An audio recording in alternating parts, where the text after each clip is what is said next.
सुनते ही मेरे माइंड में बहुत सारी पॉपुलेशन आती है। बिहार का बारे में सवाल आता है तो बिहार का सबसे पहले यही सवाल आता है कि वहाँ के unemployment. When you talk about Bihar it's like पागलपन, लालू। जब भी मैं बिहार का नाम सुनती हूँ मेरे दिमाग में ना एक गरीबी जैसी इमेज आती है। बिहार के बारे में गरीबी है, पिछड़ा राज्य है, कोई तरक्की नहीं हुई है। ये जो लोग बिहार के लिए अपने राय दे रहे थे, ये हम ही जैसे नॉर्मल लोग हैं और आप में से भी बहुत सारे लोग होंगे जो बिहार और बिहार के लोगों के लिए कुछ ऐसी ही सोच रखते हैं।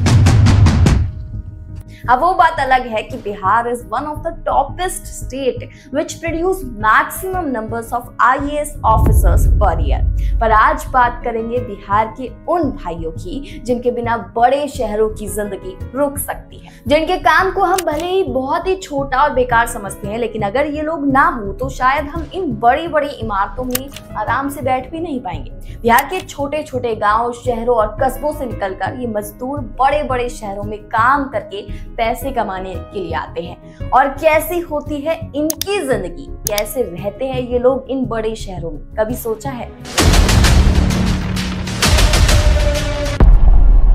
हम बिहारी शब्द को ही आज गाली के तौर पर बोलकर निकल जाते हैं, लेकिन उनके लिए बिहार ही उनका घर है, जिसे छोड़कर वो आपके घर, ऑफिस और शॉपिंग मॉल्स तक की इमारतों को बनाने आते हैं। 2025 में हम इंडिया को फास्टेस्ट ग्रोइंग इकोनॉमी मानते हैं, लेकिन आज भी जब बात आती है बिहार की या हमारे बिहारी भाइयों की, तो ना चाहते हुए भी दिमाग में इमेज बनती है गरीबी की, लेबर्स की, मजदूर की, अंडर डेवलपमेंट। बिहार की टोटल पॉपुलेशन 13 करोड़ से भी ज्यादा है। करीब 13.5 करोड़ लोग बिहार में आज की डेट में रहते हैं और लास्ट रिपोर्ट के अकॉर्डिंग उसमें से 7% लोग ऐसे हैं जो इंटर स्टेट माइग्रेंट्स हैं, यानी कि करीब 95 लाख लोग अपने स्टेट में तो रहते हैं लेकिन फिर भी अपने घर से दूर रहने के लिए मजबूर हैं। CSDS की हालिया रिपोर्ट के अकॉर्डिंग जुलाई 2023 तक दिल्ली में 70% माइग्रेट्स बिहार से है, यानी कि हर 10 में से 8 लोग बिहार से आए हुए हैं जो दिल्ली में रहते हैं। इस रिपोर्ट में बताया गया है कि दिल्ली की बस्तियों में रहने वाले 78% लोगों की फैमिली इनकम पर मंथ 20,000 रुपए से भी कम है। यहाँ तक कि इन लोगों को बिहार से दूर रहते हुए इतने साल हो गए हैं कि इनमें से 28% माइग्रेंट्स का जन्म भी दिल्ली में ही हुआ है। ये आंकड़े इस बात को साफ दिखाते हैं कि बिहार में अपॉर्चुनिटीज, जॉब, एजुकेशन और एम्प्लॉयमेंट की कितनी ज्यादा कमी है, क्योंकि कोई भी अपने शहर और घर को छोड़कर इतने कम पैसों के लिए क्यों ही आएगा, कोई नहीं आना चाहता। इंडिया की कैपिटल दिल्ली में ये माइग्रेंट्स आकर हर छोटा बड़ा काम करते हैं। मुंबई की लोकल ट्रेन में, दिल्ली की मेट्रो में, जोमैटो स्विगी की डिलीवरी देते हुए, सोसाइटी के सिक्योरिटी गार्ड्स में, ऑटो चलाते हुए, सब्जी फल बेचते हुए आपको हर जगह बिहार के लोग मिल जाएंगे जो दिन में 12-12 घंटे काम करते हैं जिससे वो अपना घर चला सके। और अब यहाँ पर ये प्रॉब्लम नहीं है कि एक छोटे बड़े काम कर रही हैं। द क्वेश्चन इज कि इन सब लोगों को ये काम करने के लिए बिहार से बाहर क्यों रहना पड़ता है? वो अपने घर रहकर ये काम क्यों नहीं कर सकते? अपने स्टेट में रहकर ये काम क्यों नहीं कर सकते? इसका सिर्फ सिंपल आंसर ये है, पॉवर्टी और अंडर डेवलपमेंट। सो बिहार से पलायन की सबसे बड़ी वजह एम्प्लॉयमेंट है। 2011 की जनगणना और TLFS 2021 की स्टडीज बताती है कि बिहार के ज्यादातर मेल अपने गांव या शहर छोड़कर दूसरे स्टेट में एम्प्लॉयमेंट की तलाश में जाते हैं। कुछ रिपोर्ट्स के मुताबिक करीब 50 से 55% मेल प्रवासी केवल रोजगार के लिए घर छोड़ते हैं। वहीं महिलाओं में पलायन का सबसे बड़ा रीजन होता है मैरिजेस। TLFS के मुताबिक पूरे देश में लगभग 70% से ज्यादा फीमेल शादी की वजह से दूसरी जगह पर जाकर बसती हैं और बिहार भी इस पैटर्न को ही फॉलो करता है। पढ़ाई के लिए घर छोड़ने वालों का जो परसेंट है वो बहुत ही कम है, ऑन एन एवरेज 2 या 3% के आसपास है। काम की तलाश में ये लोग दिल्ली, पंजाब, हरियाणा, महाराष्ट्र और गुजरात जैसे स्टेट्स में जाते हैं जहां उनकी मेहनत बड़े प्रोजेक्ट्स, बड़े फार्मर्स और फैक्ट्रियों को चलाते हैं। बिहार से बाहर काम करने वालों की कहानी सिर्फ आंकड़े नहीं है, ये लाखों लोगों की सच्चाई है।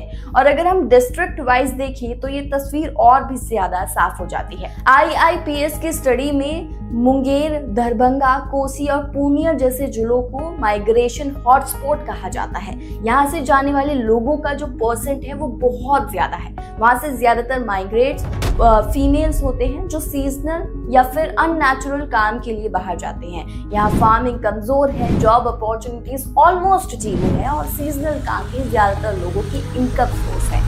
एक सर्वे में पाया गया कि बिहार के 90% सीजनल वर्कर्स पंजाब और महाराष्ट्र जैसे स्टेट्स में काम करने जाते हैं, मोस्टली एग्रीकल्चर और कंस्ट्रक्शन में। अब सोचिए, रोहतास में राइस की प्रोडक्टिविटी 4700 किलो प्रति हेक्टेयर है, लेकिन मधुबनी में ये सिर्फ 1600 किलो है। ये गैप सिर्फ नंबर्स नहीं, ये इनकम गैप है। साउथ बिहार के कई जिले हैं जैसे कि जमुई, एग्रीकल्चर और इंडस्ट्री दोनों में पीछे है, इसलिए वहां से माइग्रेशन और भी ज्यादा है।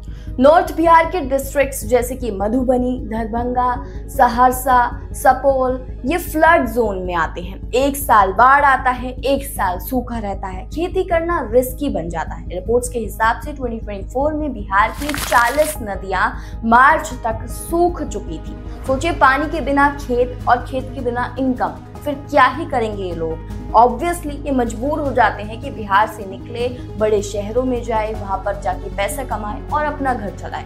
मुजफ्फरपुर में कुछ इंडस्ट्रीज हैं जैसे कि लीची फार्मिंग, डेयरी यूनिट्स, मैन्युफैक्चरिंग, इसलिए वहां माइग्रेशन कंपैरेटिवली कम है। लेकिन कटिहार में जो कभी जूट मिल्स का हब था, मिल्स बंद होने के बाद रोजगार ऑलमोस्ट वहां भी खत्म हो गया। नतीजा यही हुआ कि वहां से भी मास माइग्रेशन होने लगा।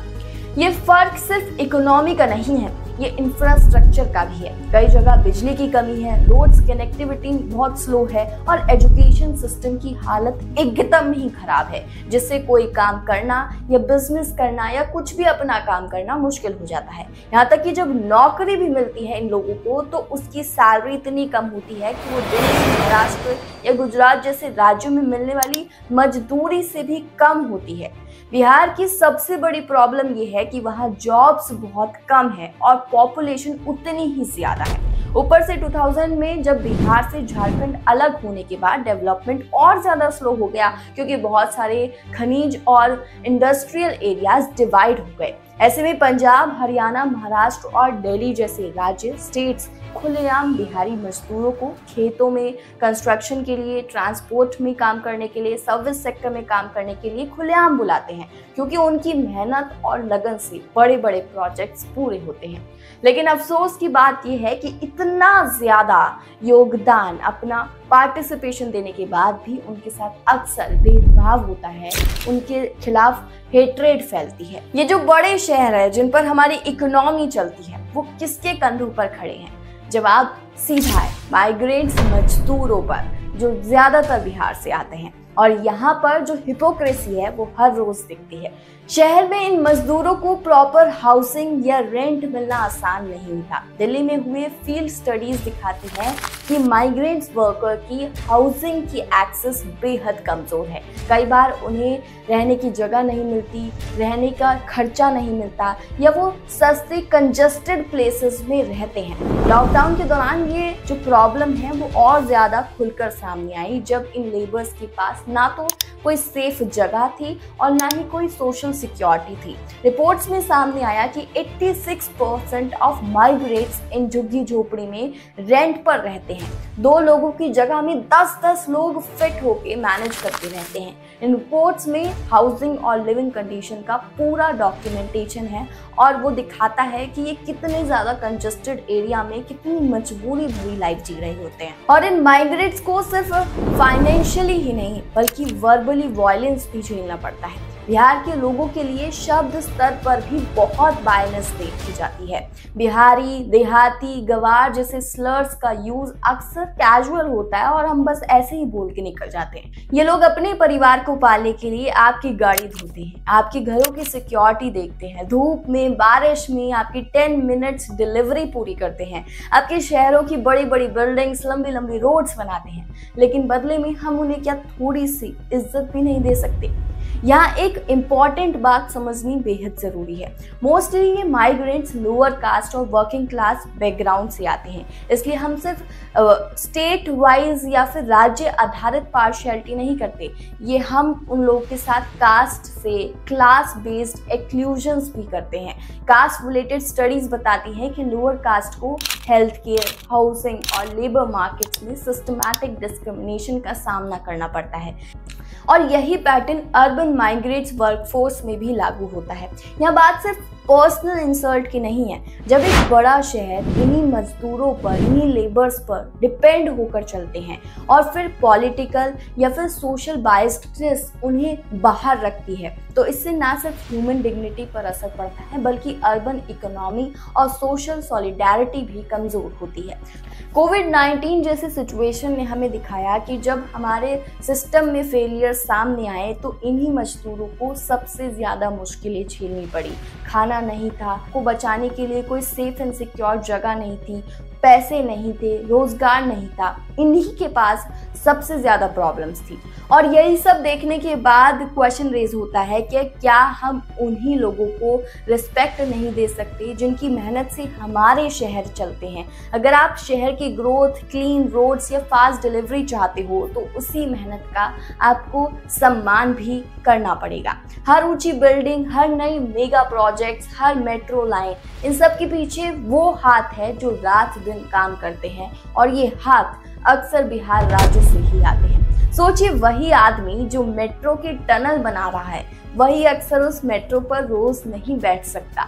मतलब वो इतनी मेहनत तो कर सकता है कि इतना कुछ बना दे, लेकिन इतने पैसे नहीं कमा सकता कि उसमें बैठ सके। जब कोई मॉल खुलता है तो देखिए कौन सफाई करता है, कौन रैक्स भरता है। ये काम भी बड़ी हिम्मत और कड़ी मेहनत मांगते हैं और अक्सर इन्हें वही लोग करते हैं जो बिहार या उसके आसपास के एरियाज से आते हैं। सेंसस 2011 के अनुसार दिल्ली आने वाले माइग्रेंट्स में करीब 67% बिहार से आते हैं। ये बताता है कि दिल्ली की इनफॉर्मल वर्कफोर्स का बड़ा हिस्सा इन्हीं स्टेट्स पर डिपेंड करता है। कंस्ट्रक्शन सेक्टर में on an average 66% migrates work on urban destination की तरफ जाते हैं, यानी शहर इनके बिना चलना ही मुश्किल है। अगर ये नहीं होंगे तो हमारी बड़ी बड़ी बिल्डिंग्स का कंस्ट्रक्शन तक रुक जाएगा और शायद वो कभी पूरा भी ना हो पाए। डोमेस्टिक वर्क में दिल्ली में करीब 5 लाख वर्कर्स हैं। इनमें से बड़ी संख्या लो इनकम माइग्रेट्स की है जिनके पास लेबर प्रोटेक्शन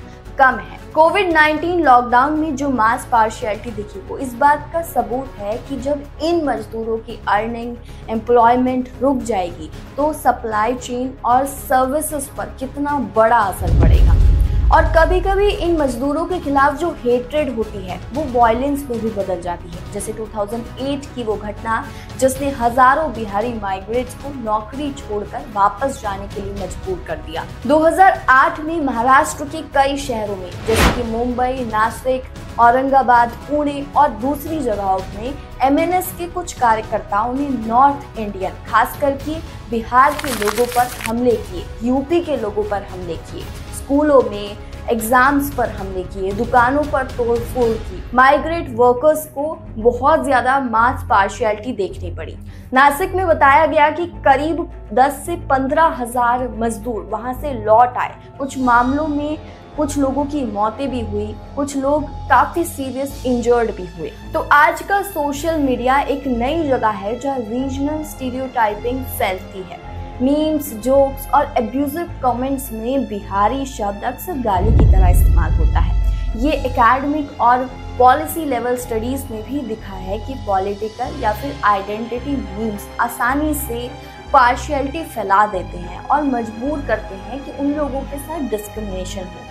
मीम्स और मजाक सिर्फ शब्द नहीं रहते, ये एटीट्यूड, घर खोजने, काम में रिस्पेक्ट और सोशल एक्सेप्टेंस पर असर डालते हैं। फॉर एग्जाम्पल, लैंडलॉर्ड्स डिस्क्रिमिनेशन करते हैं, घर नहीं मिलता आसानी से, वर्क प्लेस में लोगों के साथ बुलिंग होती है, कॉलेजेस में नेम कॉलिंग होती है और ये सब कुछ डॉक्यूमेंटेड है। तो अब इस सब का सॉल्यूशन क्या है? सिंपल सी बात है, बिहार को मजदूर एक्सपोर्ट करने का फैक्ट्री बना के तो छोड़ नहीं सकते, वहाँ जॉब क्रिएट करनी पड़ेगी, इंडस्ट्री लगानी पड़ेगी, फार्मिंग को मॉडर्नाइज करना पड़ेगा, गवर्नमेंट को इंफ्रास्ट्रक्चर, रोड्स, इलेक्ट्रिसिटी, स्कूल्स पे पैसे खर्च करने होंगे, क्योंकि जब काम घर पे मिलेगा तो कोई अपना गांव, अपने माँ बाप छोड़ के 1500 किलोमीटर, 1000 किलोमीटर दूर मजदूरी करने क्यों ही निकलेगा। और हम लोगों का पार्टिसिपेशन ये होगा कि स्लर्स छोड़ दो, बिहारी गाली नहीं है, एक स्टेट का नाम है। काम छोटा बड़ा नहीं होता, बस इज्जत का होता है। इंसान की इज्जत उसके काम से छोटी नहीं होती, पर हम काम से पहले स्टेट देख लेते हैं और फिर जज कर लेते हैं। शहर इनकी मेहनत से चल रहे हैं, बस अफसोस ये शहर इनके लिए कभी अपने नहीं होते। सो अगर आप बिहार से हैं तो वीडियो को शेयर जरूर करना, और अगर बिहार से नहीं है तो आपके लिए बस एक ही बात बोलूंगी, सुधर जाओ।